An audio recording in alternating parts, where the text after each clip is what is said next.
Hello friend, welcome to SSC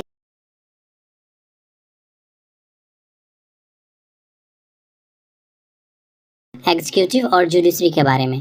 आज की इस वीडियो में हम बात करने वाले हैं लेजिस्लेचर के अंदर में संसद के बारे में। संसद के अंदर में हम लोकसभा, राज्यसभा तथा राष्ट्रपति के बारे में समझेंगे। तो ये दोस्तों वीडियो लेक्चर को स्टार्ट करते हैं। भारत की राजनीतिक व्यवस्था को या सरकार जिस प्रकार बनती है और चलती है उसे संसदीय लोकतंत्र मतलब पार्लियामेंट्री डेमोक्रेसी कहा जाता है। इसलिए संसद भारत का सुप्रीम लेजिस्लेटिव बॉडी होता है।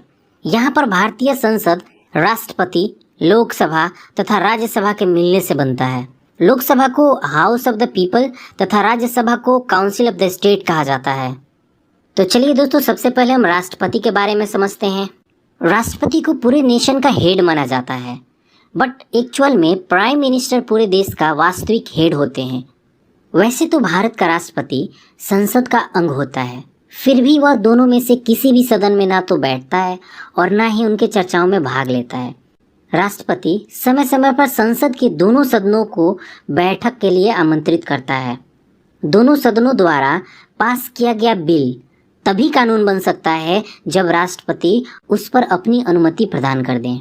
इतना ही नहीं, जब संसद के दोनों सदनों मतलब राज्यसभा तथा लोकसभा का सेशन नहीं चल रहा हो और राष्ट्रपति को ऐसा फील हो कि इस कंडीशन में तुरंत कार्यवाही की जरूरत है, तो वह ऑर्डिनेंस मतलब अध्यादेश जारी कर सकते हैं।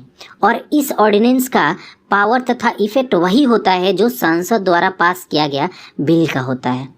यहाँ पर अध्यादेश मतलब ऑर्डिनेंस का मीनिंग होता है कि कानून संसद द्वारा पारित किए बिना ही लागू हो जाता है। भारत के राष्ट्रपति को कुछ स्पेशल पावर मिले हैं जिसका यूज वे समय समय पे करते रहते हैं, जैसे कि legislative power, executive power, judiciary power, emergency power. इन सभी पावर को हम नेक्स्ट वीडियो में पढ़ेंगे। जब भारत के राष्ट्रपति हम बताएंगे ना, स्पेशल वीडियो जब बनाएंगे भारत के राष्ट्रपति टॉपिक पर, तो उस समय हम इन सभी पावर को डीपली स्टडी करेंगे।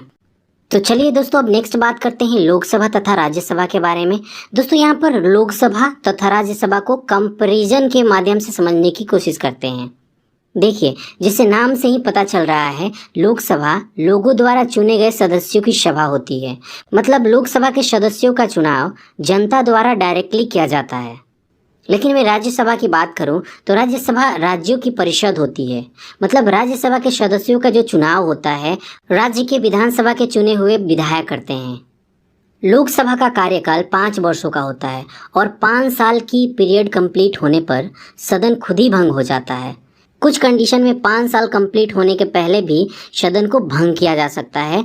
आपातकाल की स्थिति में संसद लोकसभा की कार्य अवधि बढ़ा सकती है।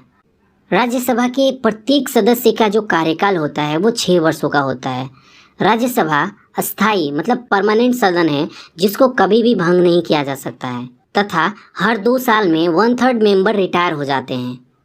लोकसभा की अधिकतम सदस्यों की जो संख्या है वो 552 हो सकती है, जिसमें से 530 अलग अलग राज्यों द्वारा चुने जाते हैं तथा 20 केंद्र शासित राज्यों से चुने जाते हैं। बाकी के 2 बचे अंग्लो इंडियन ग्रुप को प्रतिनिधित्व करते हैं जिसको राष्ट्रपति मनोनीत करते हैं। अंग्लो इंडियन का मतलब होता है कि जो विदेशी जो है वो भारत में बस गए हैं। वर्तमान में जो लोकसभा का सीट है वो टोटल 545 है। राज्यसभा में मैक्सिमम 250 सदस्य हो सकते हैं, जिसमें से 238 राज्यों तथा केंद्र शासित राज्यों द्वारा चुने हुए प्रतिनिधि होते हैं और बाकी के 12 को राष्ट्रपति द्वारा मनोनीत किया जाता है। इस समय राज्यसभा में कुल 245 सदस्य हैं, जिसमें से 232 राज्यों तथा केंद्र शासित राज्यों द्वारा चुने हुए प्रतिनिधि है। बाकी 12 को राष्ट्रपति द्वारा मनोनीत किया गया है। लोकसभा चुनाव लड़ने के लिए मिनिमम एज 25 ईयर होना चाहिए, जबकि राज्यसभा के लिए 30 ईयर होना चाहिए।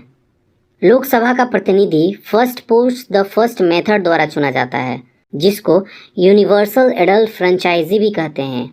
इसका मतलब होता है कि मान लीजिए कि 4 पार्टियां हैं, ए, बी और सी, और डी।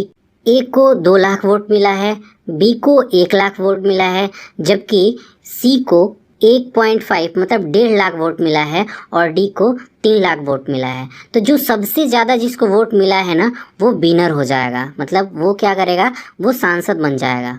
इसमें ऐसा कुछ शर्त नहीं है कि 50% से ज़्यादा वोट लाना पड़ेगा। राज्यसभा के सदस्यों को एमएलए द्वारा प्रोपोर्शनल रिप्रेजेंटेशन के माध्यम से चुना जाता है।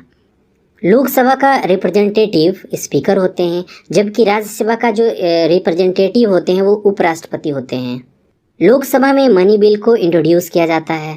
लोकसभा में मनी बिल को इंट्रोड्यूस हो जाने के बाद राज्यसभा में कंसिडरेशन के लिए भेजा जाता है। संसद के दोनों सदनों को कुछ मामलों को छोड़कर सभी क्षेत्र में समान पावर तथा स्टेटस मिलता है। राष्ट्रपति पर महाभियोग चलाने, उपराष्ट्रपति को हटाने, संविधान के संशोधन करने, सुप्रीम कोर्ट तथा हाई कोर्ट के न्यायाधीशों को हटाने जैसे महत्वपूर्ण मामलों में राज्यसभा को लोकसभा जैसे पावर प्राप्त है।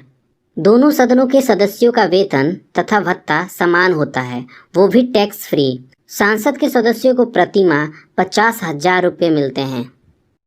आपने अभी तक हमारे चैनल को सब्सक्राइब नहीं किया है तो प्लीज़ हमारे चैनल को सब्सक्राइब कर लीजिए और उसके बगल में एक छोटा सा बेल आइकन है, उस पर भी क्लिक कर लीजिए ताकि टाइम टू टाइम जो भी वीडियो हम अपलोड करेंगे आपको नोटिफिकेशन मिलता रहे। दोस्तों, आप मुझे फेसबुक पर भी फॉलो कर सकते हैं। अगर आपको यह वीडियो अच्छी लगी तो इस वीडियो को व्हाट्सएप तथा फेसबुक पर शेयर अवश्य करें। कृपया हमें कमेंट कर बताएं कि ये वीडियो आपको कैसी लगी। आपके सुझाव का हमेशा स्वागत रहेगा।